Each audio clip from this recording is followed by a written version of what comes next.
Hello, screen visible അല്ലേ? Okay. Voice എന്തെങ്കിലും പ്രശ്നം ഉണ്ടെങ്കിൽ പറയണേ.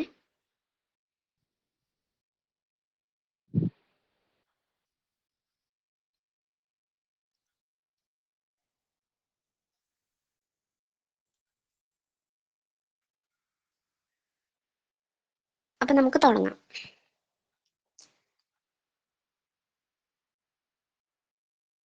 ഇന്ന് ഡിസ്കസ് ചെയ്യാൻ പോകുന്നത് strict liability, absolute liability, liability four animals and vicarious liability.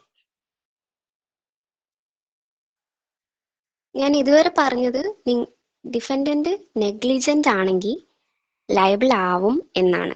General defences പറഞ്ഞപ്പോൾ പറഞ്ഞിരുന്നു ഏതൊക്കെ ഡിഫൻസസ് എടുക്കുകയാണെങ്കിലും അവിടെ ഡിഫൻഡന്റിന്റെ ഭാഗത്തുനിന്ന് ഒരു നെഗ്ലിജൻസ് ഉണ്ടെങ്കിൽ ഡിഫൻഡന്റ് എന്തായാലും ലയബിൾ ആവും എന്ന് പറഞ്ഞിരുന്നു. അപ്പൊ ഇനി വരാൻ പോകുന്ന ഈ സ്ട്രിക്റ്റ് ലയബിലിറ്റിയിലൊക്കെ ഡിഫൻഡന്റ് നെഗ്ലിജന്റ് ആവണം എന്നില്ല. നെഗ്ലിജന്റ് അല്ലെങ്കിൽ പോലും ഡിഫൻഡന്റ് ലയബിൾ ആവുന്ന കേസാണ് നമ്മൾ പറയാൻ പോകുന്നത്. ഇതിന് നോ ഫോൾട്ട് ലയബിലിറ്റി എന്ന് കൂടി പറയും കേട്ടോ. സ്ട്രിക്റ്റ് ലയബിലിറ്റീന് ഫേമസ്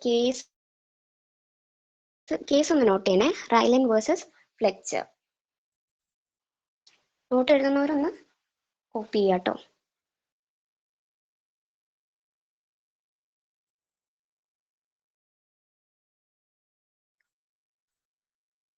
നമുക്ക് ഇതിന്റെ എസെൻഷ്യൽസ് നോക്കാം. ഇതിന് മെയിൻ ആയിട്ട് വരുന്നത് escape of a dangerous thing ആണ്. ഡിഫൻഡന്റിന്റെ അടുത്തുള്ള എന്തെങ്കിലും ഒരു ഡേഞ്ചറസ് തിങ് അത് എസ്കേപ്പ് ആയി പോവണം. അതുപോലെ തന്നെ അതൊരു non natural use of land ആയിരിക്കണം. സാധാരണ ഒരു ഇതല്ല, ഒരു non natural use of land. ഞാൻ കഴിഞ്ഞ ക്ലാസ്സിൽ പറഞ്ഞിരുന്നു, എന്താ പറയാ, ആർട്ടിഫിഷ്യൽ ലേക്ക് ഉണ്ടാക്കിയ കാര്യം പറഞ്ഞില്ലേ, അതുപോലത്തെ കാര്യങ്ങൾ. അപ്പം അതിന്റെ കെട്ട് പൊട്ടിയിട്ട് വെള്ളം മൊത്തത്തിൽ പോയി പ്ലെയിൻറ്റിഫിന്റെ ലാൻഡ് ഫുള്ള് നാശാക്കിയ ആ കേസില്ലേ, അതാണ് ഈ റൈലൻ വേഴ്സസ് ഫ്ലെച്ചർ എന്ന് പറയുന്ന കേസ്. ഈ എസ്കേപ്പ് ആയി പോയ സാധനം പ്ലെയിൻറ്റിഫിന് ഒരു ഡാമേജും ഉണ്ടാക്കിയിട്ടുണ്ട്. അതൊക്കെയാണ് ഈ സ്ട്രിക്റ്റ് ലയബിലിറ്റീന്റെ എസെൻഷ്യൽസ് ആയിട്ട് വരുന്നത്. ഇതിന് നമുക്ക് എക്സെപ്ഷൻസും കൂടി എടുക്കാം. ആക്ട് ഓഫ് ഗോഡ് ആയിരുന്നു, അല്ലെങ്കിൽ ആക്ട് ഓഫ് തേർഡ് പാർട്ടി, അല്ലെങ്കിൽ വോളണ്ടറി നോൺ ഫിറ്റ് ഇഞ്ചറി, ഇങ്ങനെ പറഞ്ഞ ഡിഫൻസസ് ഒക്കെ എക്സെപ്ഷൻസ് ആണ്.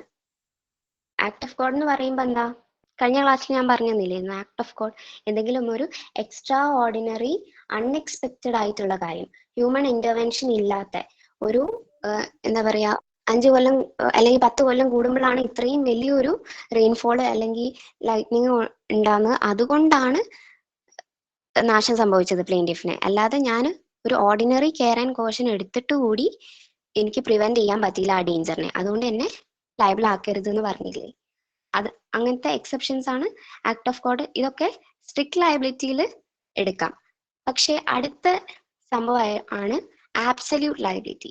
ഈ സ്ട്രിക്റ്റ് ലയബിലിറ്റിയിൽ പ്രശ്നം എന്താന്ന് വെച്ചാൽ എക്സെപ്ഷൻസ് ഉള്ളതുകൊണ്ട് തന്നെ ഈ ഡിഫൻഡൻസ് ഒക്കെ തന്നെ ലയബിലിറ്റി വരുന്നവരൊക്കെ ഈ എക്സെപ്ഷൻസിലൂടെ ഇങ്ങനെ കേസ് ഊരിപ്പോവാൻ തുടങ്ങി. ഈ എക്സെപ്ഷൻസ് ഉള്ളതുകൊണ്ട് എല്ലാവരും ഇങ്ങനെ ഊരിപ്പോയാൽ എന്താ സ്ഥിതി? എല്ലാവരും ഇങ്ങനെ രക്ഷപ്പെട്ടു പോവാ. ശരിക്കും ലയബിലിറ്റി വരേണ്ട ഒരാള്, ലയബിൾ ആവേണ്ട ഒരാള് കൂടി എങ്ങനെയൊക്കെയോ ഈ ഡിഫൻസ് ഒക്കെ പറഞ്ഞ് ഒഴിഞ്ഞു പോവുകയാണ്. അപ്പൊ അങ്ങനെ പറ്റില്ല എന്ന് തോന്നിയിട്ടാണ് ആബ്സല്യൂട്ട് ലയബിലിറ്റി എന്ന് പറഞ്ഞൊരു കോൺസെപ്റ്റ് കൊണ്ടുവന്നത്. ഇതിന്റെ ഇമ്പോർട്ടന്റ് ആയിട്ട് നോട്ട് ചെയ്യേണ്ട കേസാണ് MC Mehta versus Union of India. Case note ചെയ്യണേ, MCQ ചോദിക്കുന്നതാണ്. ഓപ്ഷനിൽ 2 കേസും ഉണ്ടാവും. ഏതാന്ന് ആ സമയത്ത് ഡൗട്ട് പാടില്ല, അതുകൊണ്ട് ഇപ്പൊ തന്നെ ക്ലിയർ ചെയ്തിട്ട് പോവാ. റൈലൻ വേഴ്സസ് ഫ്ലെച്ചർ ഒക്കെ പഴയ കേസാണെന്ന് ഓർത്താൽ മതി. പേര് കേൾക്കുമ്പോൾ നമുക്ക് തോന്നുമല്ലോ. MC Mehta union of India ഒക്കെ പുതിയത് എന്ന് വിചാരിച്ചാൽ മതി. ആബ്സല്യൂട്ട് ലയബിലിറ്റി പിന്നെ വന്ന അതിന്റെ കേസാണ് MC മേത്ത. ഇവിടെ ഡിഫൻഡന്റിന് ഒരു എക്സെപ്ഷനും എടുക്കാൻ പറ്റില്ല. അതാണ് മെയിൻ ഡിഫറൻസ് എന്ന് പറയുന്നത്. സ്ട്രിക്റ്റ് ലയബിലിറ്റിയിൽ എക്സെപ്ഷൻസ് എടുക്കാമായിരുന്നെങ്കിൽ ആബ്സല്യൂട്ട് ലയബിലിറ്റിയിൽ വരുമ്പം ഊരി പോകാനുള്ള ഒരു ചാൻസും ഇല്ല, എക്സെപ്ഷൻസ് ഒന്നുമില്ല. നിങ്ങൾ ഒരു ഡേഞ്ചറസ് ആയിട്ടുള്ള ഒരു സംഭവം നിങ്ങളുടെ ലാൻഡിൽ ഒരു നോൺ നാച്ചുറൽ യൂസ് ചെയ്യുമ്പം ഇങ്ങനെ ഒരു സാധനം എസ്കേപ്പ് ആയി വേറൊരാൾക്ക് ബുദ്ധിമുട്ടുണ്ടാവുകയാണെങ്കിൽ നിങ്ങൾക്ക് അതിൽ നിന്ന് ഒഴിഞ്ഞു പോകാൻ പറ്റില്ല. ഇതിന് എക്സെപ്ഷൻസ് ഇല്ല. നോട്ട് ചെയ്യേണ്ട പോയിന്റ് ആണ്, ഇതിന് എക്സെപ്ഷൻസ് ഇല്ല. ഇനി നിങ്ങൾ കേട്ട് പരിചയമില്ലാത്തൊരു സാധനമാണ് ലയബിലിറ്റി ഫോർ ആനിമൽസ്. അപ്പം നായ കടിച്ചതിന് നായനെ കുറ്റക്കാരനാക്കാൻ പറ്റുമോ? നായനോട് കോമ്പൻസേഷൻ താടോ എന്ന് പറയാൻ പറ്റുമോ? ഇല്ല. ഓണറിനാണ് ലയബിലിറ്റി വരിക. അതേപോലെ തന്നെ ഇങ്ങനെ വീട്ടിലിപ്പോ നായയും പൂച്ചയൊന്നല്ല, അല്ലാതെ വളർത്തുന്നവരും ഉണ്ടാവില്ലേ? രണ്ട് തരത്തിലെ ആനിമൽസ് ഉണ്ട് അല്ലേ? ഒന്ന് കുറച്ചുകൂടെ ക്രൂരമായി ക്രൂര ക്രൂര സ്വഭാവമുള്ളതും, മറ്റേത് കുറച്ച് വലിയ കുഴപ്പമൊന്നും ഇല്ലാതെ ഭക്ഷണമൊക്കെ കഴിച്ച് ഇങ്ങനെ പോകുന്നതും.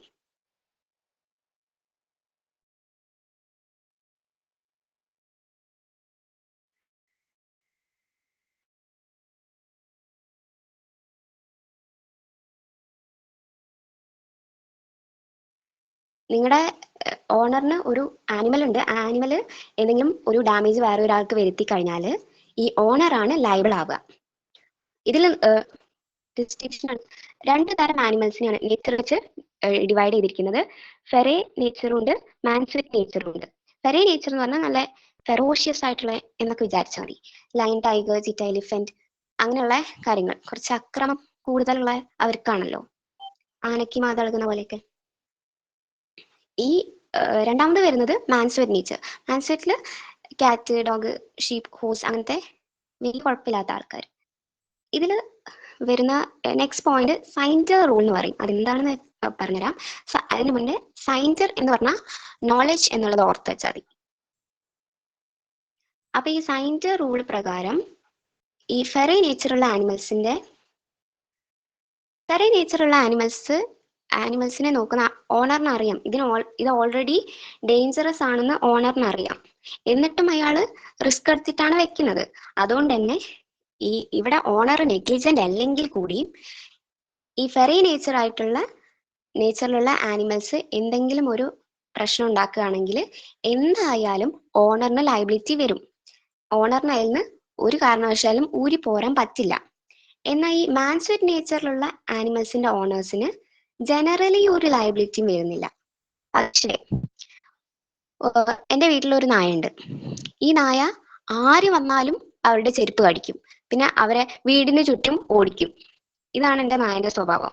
എന്നിട്ട് ഞാൻ അതിനെ അഴിച്ചു വിട്ടിരിക്കുക, കെട്ടുമൊന്നും ചെയ്യുന്നില്ല. അങ്ങനെയുള്ള കാര്യത്തിൽ എനിക്ക് എൻ്റെ ലയബിലിറ്റി ഒഴിവാക്കാൻ പറ്റില്ല. കാരണം എന്താന്ന് വെച്ചാല് എനിക്കറിയാം ഇതിന് ഇങ്ങനെ ഒരു ദുഷിച്ച സ്വഭാവം ഉണ്ട്.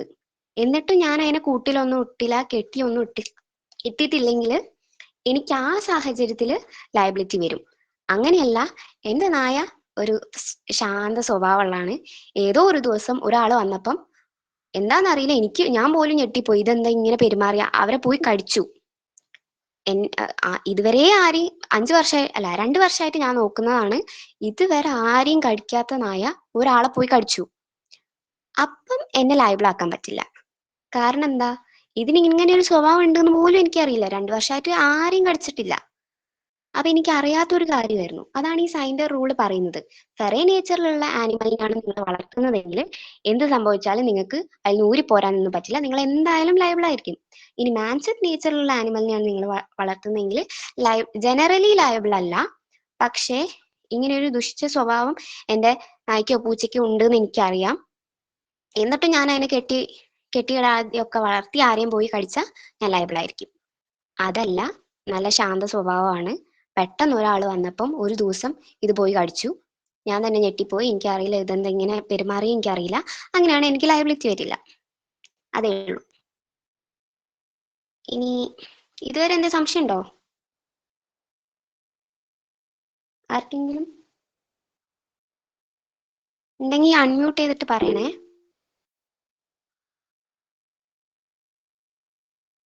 ഇല്ലേ? ഓക്കെ, എന്നാ അടുത്ത ടോപ്പിക്കിലേക്ക് പോവാം. Vicarious liability. എന്താ വൈക്കേരിയസ് ലയബിലിറ്റി? വൈക്കേരിയസ്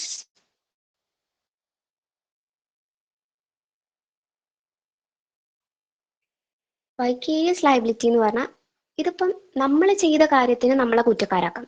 പക്ഷെ വേറൊരാൾ ചെയ്തതിന് നമ്മളെ കുറ്റക്കാരാക്കാൻ പറ്റുമോ? എന്നാൽ അങ്ങനെ കുറ്റക്കാരനാക്കാൻ പറ്റുന്ന ലയബിലിറ്റി വരാവുന്ന ഒരു സിറ്റുവേഷൻ ആണ് വൈക്കേരിയസ് ലയബിലിറ്റി. ഇവിടെ master is held liable for the wrongful act of A servant. എനിക്കൊരു സെർവൻറ്റ് ഉണ്ടെന്ന് വിചാരിക്കുക. അപ്പം ഞങ്ങൾ തമ്മിലൊരു റിലേഷൻ ഉണ്ടാവും, മാസ്റ്റർ സെർവൻറ്റ് റിലേഷൻ ഉണ്ടാവണം. എൻ്റെ സെർവൻറ്റ് ഒരു റോങ്ഫുൾ ആക്ട് ചെയ്തു, അതും course of employment, during the course of employment. ജോലിയുടെ ആ സമയത്ത് തന്നെ ഞാൻ ഏൽപ്പിച്ച ഒരു പണി ചെയ്യുന്നതിൻ്റെ ഇടയിൽ ഒരു റോങ്ഫുൾ ആക്ട് ചെയ്തു. അങ്ങനെ എൻ്റെ സെർവൻറ്റ് ചെയ്യുകയാണെങ്കിൽ അതിന് ഞാൻ ലയബിളാണ്. മാസ്റ്ററായ ഞാൻ ഒന്നും ചെയ്തില്ലെങ്കിലും എൻ്റെ സെർവൻറ്റ് ചെയ്ത റോങ്ഫുൾ ആക്ടിന് എന്നെ ലയബിളാക്കാം. അതിലെന്തോ അനീതിയുള്ള പോലെയൊക്കെ നിങ്ങൾക്ക് തോന്നാം. പക്ഷെ ഇതിൽ പറയുന്നത് എന്താണെന്ന് വെച്ചാൽ മാസ്റ്റർ ഹാസ് ബിഗ് പോക്കറ്റ് എന്നാ പറയാ. സെർവൻറ്റിന് നല്ല പൈസ ഉണ്ടെങ്കിൽ പണിയെടുക്കാൻ പറ്റില്ലല്ലോ എന്നല്ല. മാസ്റ്ററിന് ബിഗ് പോക്കറ്റ് ഉണ്ട്, അതുകൊണ്ട് തന്നെ മാസ്റ്ററിനെ ലയബിൾ ആക്കാൻ പാടുള്ളൂ. Let the principal be liable. Respond superior എന്ന് പറയുന്ന ഒരു സംഭവമുണ്ട്. അതിന്റെ മീനിങ് എന്താണെന്ന് വെച്ചാൽ let the principal be liable, let the master answer. അങ്ങനെയാണ് പറയുന്നത്. Servant wrongful act course of employment ആ ഒരു ജോലി ചെയ്യുന്നതിന്റെ ആ ഒരു സമയത്തായിരിക്കണം ചെയ്യേണ്ടത്. ആ ജോലിയുമായി ബന്ധപ്പെട്ട ഒരു കാര്യം ചെയ്യുമ്പോഴായിരിക്കണം റോങ്ഫുൾ ആക്ട് ഉണ്ടായത്. അല്ലാതെ ഞാൻ പറയാത്തൊരു കാര്യം വേറെ ആരോ പറഞ്ഞിട്ട് എൻ്റെ ഓർഡർ അനുസരിച്ചല്ല വേറെ ആരോ പറഞ്ഞ അനുസരിച്ച് ചെയ്താൽ അതിന് എന്നെ ലയബിളാക്കാൻ പറ്റില്ല. അതിനെ മാസ്റ്ററായ എന്നെ ലയബിളാക്കാൻ പറ്റില്ല. പക്ഷെ ഞാൻ പറഞ്ഞൊരു പണി ചെയ്യാണ്, അതിൽ എൻ്റെ സെർവൻറ്റ് ഒരു ഇല്ലീഗൽ ആയിട്ടുള്ള കാര്യം ചെയ്താൽ അതിൽ എന്നെ ലയബിളാക്കാം. ഒരു റോങ്ഫുൾ ആക്ട് ചെയ്താൽ അതിൽ എന്നെ ലയബിളാക്കാം. ഇതിന്റെ എക്സാമ്പിൾ പറയണേ, ഇപ്പം ബസ് എടുക്കാം. ബസ്സിന്റെ ഓണറിനാണ് എന്തെങ്കിലും മുട്ടൊക്കെ ചെയ്താൽ ഇവർ പറയും മുതലാളിനോട് പറഞ്ഞാൽ മതിയെന്ന്.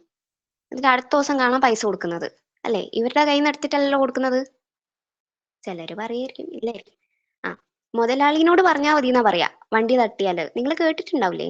ബസ്സിൽ യാത്ര ചെയ്യുന്നവരൊക്കെ അല്ലേ, എന്തെങ്കിലും വണ്ടിയൊക്കെ തട്ടിക്കഴിഞ്ഞാൽ ഇവര് പറയും, ബസ്സിന്റെ കണ്ടക്ടറോ ഡ്രൈവറോ പറയും മുതലാളിനോട് പറഞ്ഞാൽ മതിന്ന്. അങ്ങനെ മുതലാളി പിന്നെ അടുത്ത ദിവസം പൈസ കൊടുത്തിട്ട് ഇവര് പിന്നെ കണ്ടുമുട്ടുമ്പം ഇവര് പൈസ കൊടുക്കും. അതേ സംഭവം ഇവിടെ ചെയ്തത് ഡ്രൈവറാണ് നെഗ്ലിജന്റ് ആയിരുന്നെങ്കിലും ആ ഒരു നെഗ്ലിജന്റ് ആക്ടിന് ലയബിലിറ്റി വരുന്നത് മാസ്റ്ററായ ബസ്സിന്റെ ഓണറിനാണ്. മനസ്സിലായോ? ആരെങ്കിലും ഒന്ന് റെസ്പോണ്ട് ചെയ്തേ. നിങ്ങൾ എല്ലാരും കിടന്ന് ഉറങ്ങില്ലല്ലോ? ആരില്ലേ? ചാറ്റിലിട്ടാ ഞാൻ അറിയില്ല കേട്ടോ, ഒന്ന് റെസ്പോണ്ട് ചെയ്. മൈക്ക് തുറന്നോ? മൈക്കിനൊന്നും പറ്റൂല ഓണാക്കിയതിന്.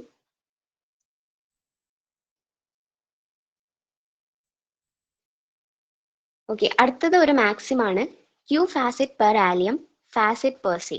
One who has done an act through another has done it himself. ഇപ്പം ഓണറും മാസ്റ്ററും സെർവൻറ്റും, മാസ്റ്റർ സെർവൻറ്റിനെ വെച്ചെന്താ തന്റെ പണി ചെയ്യാനാണ്. തനിക്ക് സമയമില്ലാത്തതുകൊണ്ട് വേറെ ഒരാളിലൂടെയാണ് ചെയ്യുന്നത്. പക്ഷെ തനിക്ക് ചെയ്യേണ്ട ഒരു കാര്യം തന്നെയാണ് ചെയ്യുന്നത്. അപ്പൊ one who has done an act through another എന്ന് പറയുമ്പോൾ servant has done it himself എന്നാണ് ഈ പറയുന്നത്. ചിലപ്പോൾ ഈ മാക്സിമം ഒക്കെ ചോദിച്ചിട്ട് ഇതിന്റെ അർത്ഥം എന്താണെന്ന് ചോദിക്കും, അല്ലെങ്കിൽ ഇത് ഏത് പ്രിൻസിപ്പിളുമായി ബന്ധപ്പെട്ടതാന്ന് ചോദിക്കും. അപ്പൊ നിങ്ങൾ പറയണം വൈക്കീരിയസ് ലയബിലിറ്റി. അല്ല, ഓപ്ഷനിൽ വൈക്കീരിയസ് ലയബിലിറ്റി ഉണ്ടെങ്കിൽ അത് ക്ലിക്ക് ചെയ്യാം. ക്വസ്റ്റ്യൻ എത്തി.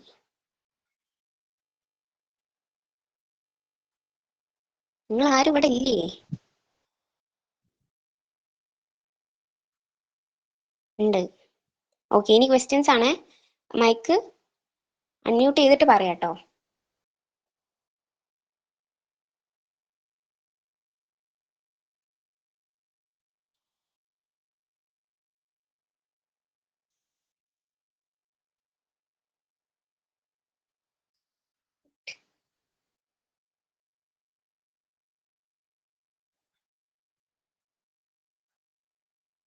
ഓ, കുഴപ്പമില്ല. സോ ഫസ്റ്റ് ക്വസ്റ്റ്യൻ ആൻസർ കണ്ടെന്ന് അറിയാം, എന്നാലും ചോദിക്കുകയാണ്. Rule of strict liability was propounded in ഏതാണ് കേസ് എന്നാണ് ചോദിക്കുന്നത്. Option B. Option B. Okay. Option B. Strict ലയബിലിറ്റിന്റെ കേസ് ഓപ്ഷൻ ബി. ആൻസർ പറയണോ? അയ്യോ, ആൻസർ തെറ്റാട്ടോ. ടൈപ്പ് ചെയ്തപ്പോ മാറിപ്പോയതാ. Second question, find a rule under law of torts is related to.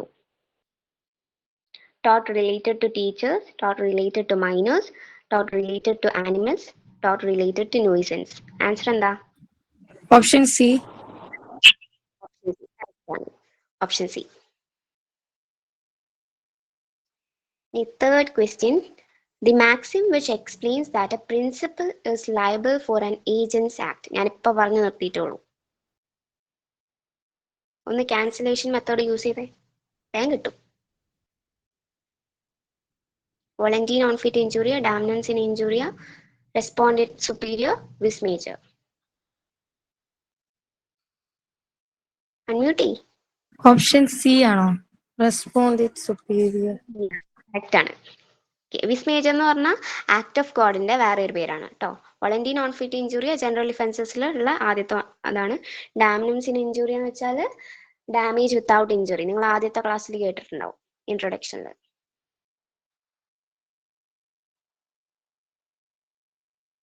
Fourth question, which of the following is not a tort ആണ്? Not culpable homicide. Culpable homicide ആണ്. ബാക്കി മൂന്നും ടോർട്ടാണ്. ഡിഫമേഷനും നെഗ്ലിജൻസും ന്യൂസൻസും ഒക്കെ ടോർട്ടാണ്. കൾപ്പബിൾ ഹോമിസൈഡ് ആണ്, ക്രൈം ആണ്. അടുത്ത question, in MC Mehta versus Union of India year ആവുന്ന നോക്കണ്ട. Supreme Court has established doctrine of strict liability, absolute liability, vicarious, none of the above. Option B. Absolute liability correct ആണ്. Okay. അടുത്ത question, is ignorance of law excusable? Option A, yes. Option B, no. Option C, only in cases of young persons it is excusable. Option D, only in case of foreigners it is excusable. No. എന്തായിരിക്കും answer? No. No എങ്ങനെ കിട്ടി?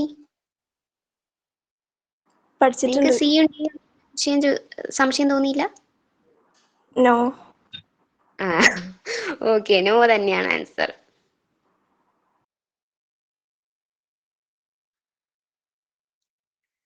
അടുത്ത question maximum ആണ്. ഇത് previous ഇയറിൽ വന്ന question ആണ് കേട്ടോ. അതൊക്കെ qui facit per alium facit per se is related to. ഞാൻ പറയുമ്പോൾ പറഞ്ഞിട്ടുണ്ട്, ഇങ്ങനെ ഒരു ക്വസ്റ്റ്യൻ വന്നാൽ നിങ്ങൾ ഏതാ പറയാ? Strict liability, Vicarious liability. Option C. Option C, vicarious liability. Okay. Eighth question, vicarious liability looks for certain kind of dash between the master and servant. Relationship, written agreement.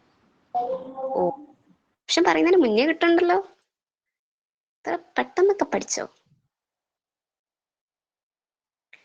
Rule of no fault theory signifies. No fault liability ഏതായാലും rule of strict ആണോ, vicarious ആണോ, absolute ആണോ, none of the above ആണോ?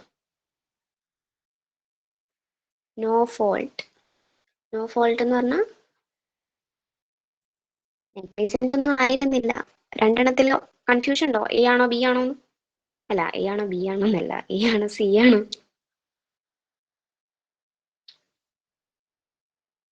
ഏതെങ്കിലും ഒരു option പറ, guess ചെയ്തോ, ചിലപ്പോ ശരിയായാലോ.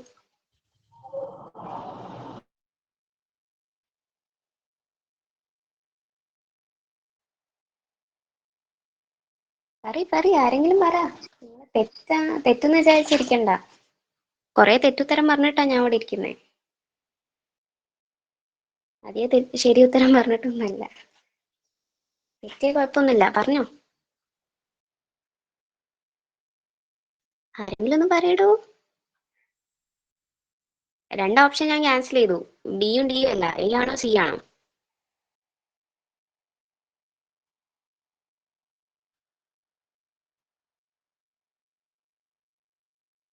Option C. ഓപ്ഷൻ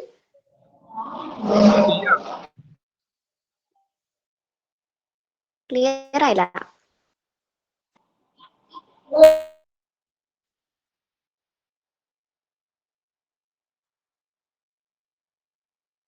ചാറ്റിലുണ്ടോ?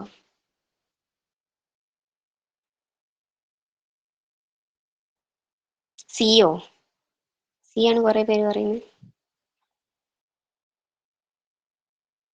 എ ആണോ ചോദിച്ചിരിക്കുന്നല്ലേ?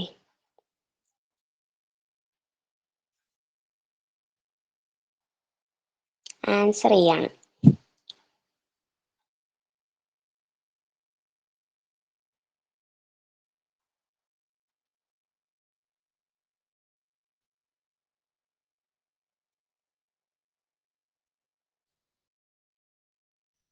റൂൾ ഓഫ് സ്ട്രിക്റ്റ് ലയബിലിറ്റി ആണ് ആൻസർ, ആബ്സല്യൂട്ട് അല്ല. ഇതിന് മുന്നേ ഞാൻ പറഞ്ഞിട്ടില്ലേ, ഏതാ സ്ലൈഡിലുണ്ടല്ലോ, പോയി. സ്ട്രിക്റ്റ് ലയബിലിറ്റിയിൽ ഇതാ no fault liability second point.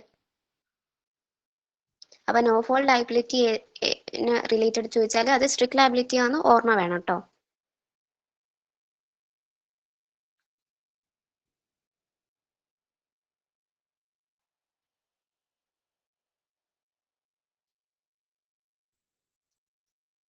പിന്നെ നിങ്ങളെല്ലാവരും ഇവിടെ ഇല്ലേ?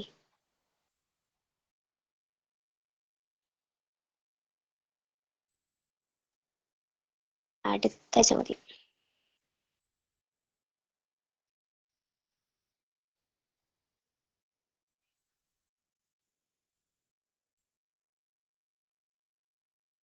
When one person is held liable for the wrongful act of the other.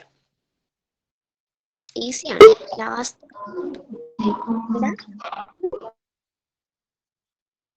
ഈസിയാ question, ഏറ്റവും എളുപ്പമുള്ള ചോദ്യമാണ്.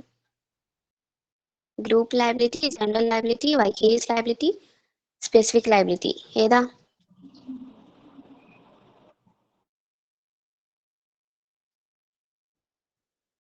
അൺമ്യൂട്ട് ചെയ്, ചാറ്റിലിട്ട ഞാൻ അറിയില്ല കേട്ടോ.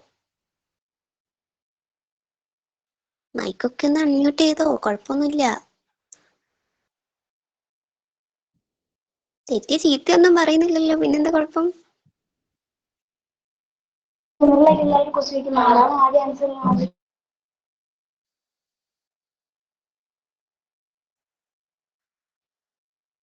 അൺമ്യൂട്ട് ചെയ് മക്കളെ. ഓപ്ഷൻ എ ആവോ? ഓപ്ഷൻ എ എന്ന് പറഞ്ഞൊരു സാധനം ഞാൻ പഠിപ്പിച്ചിട്ടുണ്ടോ ഗ്രൂപ്പ് ലയബിലിറ്റിന്ന്? ഇല്ല. ജനറൽ ലയബിലിറ്റിയും ഇല്ല. സ്പെസിഫിക് ലയബിലിറ്റി ഞാൻ കയ്യിന്നെടുത്തിട്ട ഒരു ഓപ്ഷനാണ് ജനറലുള്ള സ്ഥിതിക്ക്. ആൻസർ വൈക്കേരിയസ് ലയബിലിറ്റി ആണ്. അത്രേ ഉള്ളൂ കേട്ടോ നമ്മുടെ ഇന്നത്തെ ക്ലാസ്. എന്താ പഠിച്ചേ? സ്ട്രിക്റ്റ് ലയബിലിറ്റി, ആബ്സല്യൂട്ട് ലയബിലിറ്റി, പിന്നെ ആനിമൽസിന്റെ ഇതിൽ വരുന്ന ലയബിലിറ്റിയും വൈക്കേരിയസ് ലയബിലിറ്റി. സ്ട്രിക്റ്റ് ലയബിലിറ്റി എന്ന് പറഞ്ഞാൽ ഒരു ഡേഞ്ചറസ് ആയ ഒരു സാധനം എസ്കേപ്പ് ആയപ്പം ഒരു ഡാമേജ് ഉണ്ടായി. എക്സെപ്ഷൻസ് ഉള്ള ഒരു സംഭവമായിരുന്നു. എക്സെപ്ഷൻസ് എല്ലാവരും യൂസ് ചെയ്യാൻ തുടങ്ങിയപ്പം ആബ്സല്യൂട്ട് ലയബിലിറ്റി എന്ന് പറഞ്ഞൊരു പ്രിൻസിപ്പിൾ കൊണ്ടുവന്നു. അതിൽ എക്സെപ്ഷൻസ് ഒന്നുമില്ല, എന്തായാലും ലയബിൾ ആയിരിക്കും. പിന്നെ ആനിമൽസിന്റെ കേസിൽ ഫെറേ നേച്ചറിലുള്ളതുകൊണ്ട് മാൻസെറ്റ് നേച്ചറിലുള്ളതുകൊണ്ട് ഫെറേ നേച്ചറിൽ ഉള്ളത് കുറച്ചുകൂടെ അക്രമകാരികളായ ആനിമൽസ് ആണ്. അതിനെ നമ്മൾ സൂക്ഷിക്കുമ്പം നമ്മൾ ശ്രദ്ധിക്കണം, എന്തായാലും ലയബിലിറ്റി വരും. മാൻസെറ്റ് നേച്ചറിലുള്ള ആനിമൽസിനെ ആവുമ്പം അവരത്ര അക്രമമൊന്നും ഇല്ലാത്തതാണ്, അതുകൊണ്ട് ജനറലി ഒരു ലയബിലിറ്റിയും വരുന്നില്ല. പക്ഷെ ഇതിനൊരു കുരുത്തക്കേടുണ്ടെന്ന് എനിക്കറിയാം. ആര് വന്നാലും കടിക്കുന്ന നായാണ്, എന്നിട്ട് ഞാൻ കെട്ടാതെ വെച്ചു. അങ്ങനെ ഒരു സാഹചര്യത്തിൽ ആരെയും പോയി കടിച്ചാൽ എനിക്ക് ലയബിലിറ്റി വരും. പക്ഷെ അങ്ങനെ 2 വർഷമായിട്ട് ആരെയും ഒന്നും ചെയ്യാത്ത ഒരു പാവം നായ്ക്കുട്ടിയും ഒരാളെ ഒരു ദിവസം വന്ന് കടിച്ചു, അപ്പം എനിക്ക് ലയബിലിറ്റി വരില്ല. പിന്നെ വരുന്നത് വൈക്കേരിയസ് ലയബിലിറ്റി. സെർവന്റിന്റെ ആക്ടിന് മാസ്റ്റർ ലയബിൾ ആവുന്നതാണ്. ബസ്സിന്റെ കാര്യം ഓർത്താൽ മതി. എന്താ സംശയം ഉണ്ടോ? ചെറിയൊരു ടോപ്പിക്കാ. ഇതിലെ MC മെഹ്ത്ത കേസില്ലേ, MC Mehta versus Union of India, അതിനെ ഒലിയം ഗ്യാസ് ലീക്ക് കേസ് എന്ന് കൂടി പറയട്ടോ. അതൊന്ന് നോട്ട് ചെയ്ത് വെക്കണേ. ചിലപ്പം MC മെഹ്ത്ത എന്നായിരിക്കില്ല ചോദിക്കുക. ഒലിയം ഗ്യാസ് ലീക്ക് കേസാണ്. നോട്ട് ചെയ്യുന്നവരൊന്ന് നോട്ട് ചെയ്യണേ. എന്ത് സംശയം ഉണ്ടോ? കഴിഞ്ഞ ക്ലാസ്സിലെ ജനറൽ ഡിഫൻസസ് ഒന്ന് നമുക്ക് ഡിസ്കസ് ചെയ്താലോ? ഒന്ന് വെറുതെ പറഞ്ഞു പോയാലോ?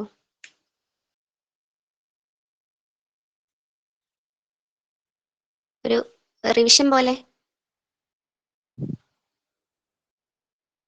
പറയല്ലേ? ഓക്കെ, പെട്ടെന്ന് നിർത്താം, വലിച്ചു നീട്ടുന്നില്ല ഞാൻ. ജനറൽ ഡിഫൻസസ് എന്ന് പറഞ്ഞാൽ ഡിഫൻഡന്റിനെ ഡിഫെൻഡ് ചെയ്യാൻ വേണ്ടി യൂസ് ചെയ്യുന്ന ഡിഫൻസസ് ആണ് ജനറൽ ഡിഫൻസസ്. സ്പെസിഫിക് ഡിഫൻസസ് ഉണ്ട്, പക്ഷേ നമ്മൾ ജനറൽ ഡിഫൻസസിന്റെ കാര്യമാണ് പറയുന്നത്. ഡിഫൻഡന്റ് അല്ലെങ്കിൽ ടോട്ട് ഫീസറിന്റെ ലൈബിലിറ്റി ഒഴിവാക്കാൻ വേണ്ടിയിട്ട് യൂസ് ചെയ്യുന്നതാണ് general defences. First one voluntary non fit injury. Voluntarily ഒരാൾ അയാളുടെ റൈറ്റ് വേണ്ടാന്ന് പറയാണ്. റൈറ്റ് വേണ്ടാന്ന് പറഞ്ഞപ്പോൾ അയാൾക്കൊരു ഒരു ഡാമേജ് വന്നു. അതുകൊണ്ട് അയാൾ റൈറ്റ് വേണ്ടാന്ന് വെച്ചുകൊണ്ടാണ് അയാൾക്ക് അങ്ങനെ ഒരു ഇത് വന്നത്. എന്നിട്ട് അയാൾക്ക് പിന്നെയും പോയി കംപ്ലൈന്റ് ചെയ്യാൻ പറ്റില്ല. Case Hall versus Brooklands Auto Racing Club. Car racing കാണാൻ വേണ്ടി ഫ്രണ്ട് പോയി ഇരുന്ന് കാറ് തട്ടി അവർക്ക് പ്രശ്നമായ കേസാണ്. ഇതിൽ കൺസെന്റ് ഫ്രീ ആയിരിക്കണം, ആക്ട് ലോഫുൾ ആയിരിക്കണം, മിയ നോളജ് മാത്രം പോരാ. പിന്നെ അടുത്തത് ഇന്നെവിറ്റബിൾ ആക്സിഡന്റ് ആണ്. ഇന്നെവിറ്റബിൾ ആക്സിഡന്റ് എന്ന് പറയുമ്പോൾ ഒരു അൺഎക്സ്പെക്റ്റഡ് ഇവന്റ് മുൻകൂട്ടി കണ്ട് പ്രിവെന്റ് ചെയ്യാൻ പറ്റാതെ ഇരുന്ന്, ഞാൻ ഓർഡിനറി കെയറും കോഷനും ഒക്കെ എടുത്തിട്ടും മുൻകൂട്ടി കണ്ട് പ്രിവെന്റ് ചെയ്യാൻ പറ്റാതെ ഇരുന്ന അൺഎക്സ്പെക്റ്റഡ് ആയിട്ട് ഒരു ഇവന്റ് വന്നു. ഞാൻ നെഗ്ലിജന്റോ ഒന്നും ആയിരുന്നില്ല. ഇതില് ഒരു നാച്ചുറൽ ഫോഴ്സ് കാരണമാണ് ഇങ്ങനെ ഒരു അൺഎക്സ്പെക്റ്റഡ് ഇവന്റ് ഉണ്ടായതെങ്കിൽ അത് ആക്ട് ഓഫ് ഗോഡ് ആണ്, അല്ലെങ്കിൽ വിസ്മേജർ ആണ്. അതിന്റെ കേസാണ് നിക്കോൾസ് വേഴ്സസ് മാർഷ്ലാൻഡ്. അതായിരുന്നു കേസ്. ഓക്കെ, പിന്നെ വരുന്ന പ്രൈവറ്റ് ഡിഫൻസ് ആണ്. എന്നെ ആക്രമിക്കാൻ വേണ്ടി ഒരാൾ വന്നു, ഞാൻ തിരിച്ചാക്രമിച്ചു, അതുകൊണ്ടാണ് ഞാൻ ആക്രമിച്ചത്, അല്ലാതെ വേറെ ഒന്നും കൊണ്ടല്ല. അതാണ് പ്രൈവറ്റ് ഡിഫൻസ്. പ്രൈവറ്റ് ഡിഫൻസിൽ നമ്മൾ ശ്രദ്ധിക്കേണ്ടത്, ഒരാൾ കൈ ഓങ്ങി എന്നെ വെറുതെ അടിച്ചതേ ഉള്ളൂ, അതിന് ഞാൻ ചുറ്റിക കൊണ്ട് തലയ്ക്ക് അടിച്ചാൽ അത് ഓവറായി പോകും അല്ലേ? അത്രയും ആവശ്യമില്ല. പിന്നെ 5 വർഷം മുന്നേ ആണ് അവൻ എന്നെ കൊല്ലുന്ന് ഭീഷണിപ്പെടുത്തിയത്. പിന്നെ അവൻ ഗൾഫിലേക്കൊക്കെ പോയി ഒരു വെക്കേഷന് വന്നപ്പം ഞാൻ അവനെതിരെ അവന്റെ ഷൂട്ട് ചെയ്യാനോ എന്തെങ്കിലും ഒക്കെ ചെയ്യാൻ നോക്കി. അത് പ്രൈവറ്റ് ഡിഫൻസ് അല്ല, കാരണം ഇമ്മിനന്റ് ഡേഞ്ചർ അവിടെ ഇല്ല. പിന്നെ വരുന്ന plaintiff the wrongdoer. Plaintiff തന്നെയാണ് തെറ്റ് ചെയ്തത്, അപ്പൊ ഡിഫൻഡന്റ് ആയ എന്നെ ലയബിൾ ആക്കാൻ പറ്റില്ല. പിന്നെ വരുന്നത് നെസസിറ്റി. ആ സാഹചര്യത്തിൽ ഞാൻ അങ്ങനെ ചെയ്തത് ഒരു വലിയൊരു അപകടം ഒഴിവാക്കാൻ വേണ്ടി ചെറിയൊരു തെറ്റ് ചെയ്തു, അത് അവിടെ ഒരു നെസസിറ്റി ആയിരുന്നു. ആ ഒരു ഗ്രേറ്റർ ഹാം ഒഴിവാക്കാൻ വേണ്ടി ചെയ്തതാണ് ഞാൻ. പിന്നെ വരുന്നത് സ്റ്റാറ്റ്യൂട്ടറി അതോറിറ്റി. ഒരു നിയമം അല്ലെങ്കിൽ ആക്ടിന്റെ അണ്ടറിൽ പറഞ്ഞ ഒരു കാര്യം ഞാൻ ചെയ്തപ്പോഴാണ് ഇങ്ങനെ ഒരു പ്രശ്നം ഉണ്ടായത്. അപ്പൊ ആ ആക്ടിലുള്ള കാര്യമാണ് ഞാൻ ചെയ്തത്. ഇപ്പം ആ ആക്ടിൽ എന്തെങ്കിലും ആ ഒരു സ്റ്റാറ്റ്യൂട്ട് അല്ലെങ്കിൽ ആ ആക്ടിൽ എന്തെങ്കിലും റെമഡി പറഞ്ഞിട്ടുണ്ടെങ്കിൽ അത് മാത്രമേ പ്ലെയിൻറ്റിഫിന് കിട്ടുള്ളൂ. റെയിൽവേ കൺസ്ട്രക്ഷൻ ഒക്കെ ഉണ്ടാവുമ്പം, അല്ലെങ്കിൽ ഇപ്പം പാലമൊക്കെ പണിയുമ്പോൾ നമുക്ക് അതിൽ പോവാനുള്ളൊരു വഴി തടസ്സമല്ലേ? പാലം പണി നടക്കുമ്പം നമുക്ക് ആ വഴി കൂടെ പോകാൻ പറ്റില്ലല്ലോ, അപ്പൊ വളഞ്ഞൊക്കെ പോകേണ്ടി വരില്ലേ എന്ന് കരുതി നമുക്ക് കേസ് കൊടുക്കാൻ പറ്റില്ല. ഒരു ബില്ല് പാസ് അങ്ങനെ വർക്ക് ചെയ്യുന്നതാണ്. മിസ്റ്റേക്ക് ഓഫ് ഫാക്റ്റും ലോ ആണ് അടുത്തത്. ജനറലി ഡിഫൻസ് അല്ല, mistake of law. Ignorantia juris non excusat. Ignorance of laws not an excuse എന്നാണ് പറയുക, പക്ഷെ ഫാക്റ്റിലാണ് മിസ്റ്റേക്ക് വന്നത്. അങ്ങനെയാണെങ്കിൽ നമുക്ക് ഡിഫൻസ് എടുക്കാം. നമുക്ക് നിയമം അറിയില്ല എന്ന് പറഞ്ഞിട്ട് ഒഴിഞ്ഞു മാറാൻ പറ്റുമോ? എനിക്ക് ആ നിയമം അറിയില്ലായിരുന്നു, എന്നാ പിന്നെ എല്ലാവർക്കും ആ ഡിഫൻസ് എടുത്ത് പോയാൽ പോരെ? മിസ്റ്റേക്ക് ഓഫ് ഫാക്ട് അല്ലെങ്കിൽ ഇഗ്നറൻഷ്യ ഫാക്ടീൻ എക്സ്ക്യൂസ് ആറ്റിന്റെ ഒരു എക്സാമ്പിൾ പറയുകയാണെങ്കിൽ, ഞാനൊരു കാറ് വിറ്റതാണ്. എൻ്റെ ഒരു ചിന്താപ്രകാരം കാറിന് ഒരു കുഴപ്പമില്ല, പക്ഷേ അതിന്റെ ബ്രേക്കിന് എന്തോ ഒരു പ്രശ്നം ഉണ്ടായിരുന്നു, അത് എനിക്ക് അറിയില്ലായിരുന്നു. ആ ഒരു ഫാക്ട് എനിക്ക് അറിയില്ലായിരുന്നു. ഞാനൊരു മിസ്റ്റേക്കൺ ബിലീഫിലാണ് കാറ് നല്ല ഗുഡ് കണ്ടീഷനിലാണ് അങ്ങനെ വിചാരിച്ചിട്ടാണ് ഞാൻ കൊടുത്തത്. അപ്പൊ കൊടുത്ത് മറ്റൊരു ഓടിച്ചപ്പോഴാണ് പെട്ടെന്ന് ബ്രേക്ക് ബ്രേക്ക് ഇല്ല എന്ന് അറിയുന്നത് എൻ്റെ മനസ്സിൽ ഇതിനൊരു കുഴപ്പമില്ലായിരുന്നു. ഞാൻ ഒരു മിസ്റ്റേക്കൺ ബിലീഫിലായിരുന്നു ഇത് നല്ല ഗുഡ് കണ്ടീഷനിലാണെന്ന്. അപ്പം അത് മിസ്റ്റേക്ക് ഓഫ് ഫാക്റ്റ് ആണ്, മിസ്റ്റേക്ക് ഓഫ് ലോ അല്ല. അപ്പം എനിക്കതിൽ ഡിഫൻസ് എടുക്കാൻ പറ്റും. അത്രയേ ഉള്ളൂ കേട്ടോ. ജനറൽ ഡിഫൻസസ് ആകെ 8 ജനറൽ ഡിഫൻസസ് നമ്മൾ ഡിസ്കസ് ചെയ്യുന്നു. ഒരുപാട് 11 ജനറൽ ഡിഫൻസസ്, ചിലതിൽ 13 എണ്ണമൊക്കെ കാണാം. ചില ബുക്കൊക്കെ റെഫർ ചെയ്യുമ്പം അത്രയൊന്നും നിങ്ങൾക്ക് പഠിക്കേണ്ട ആവശ്യമില്ല. ആകെ 8 എണ്ണം ചോദിച്ചാലേ ആവുള്ളൂ. ഇപ്പം ക്വസ്റ്റ്യൻസിന്റെ എണ്ണം കുറച്ചുകൊണ്ട് തന്നെ ടോർട്ടിന്റെ വെയിറ്റേജ് കുറവാണ്. കോൺസ്റ്റിറ്റ്യൂഷനിലും ക്രൈമിലും ഒക്കെ കുറച്ചുകൂടെ ഫോക്കസ് ചെയ്യുക. കറണ്ട് അഫയേഴ്സ് ഒക്കെ പഠിച്ചു പോവുക. മെന്റൽ എബിലിറ്റി പ്രോബ്ലം ആണ്. ഫോർമലി ഒക്കെ പഠിച്ചു കഴിഞ്ഞാൽ കിട്ടേണ്ടതാണ്. പിന്നെ കുറേ സമയം അതിൽ കളയരുത് എന്നുള്ളൂ. അപ്പോൾ അത്രയേ ഉള്ളൂ. ക്ലാസ് കഴിഞ്ഞു. ലീവ് ചെയ്തോളൂ.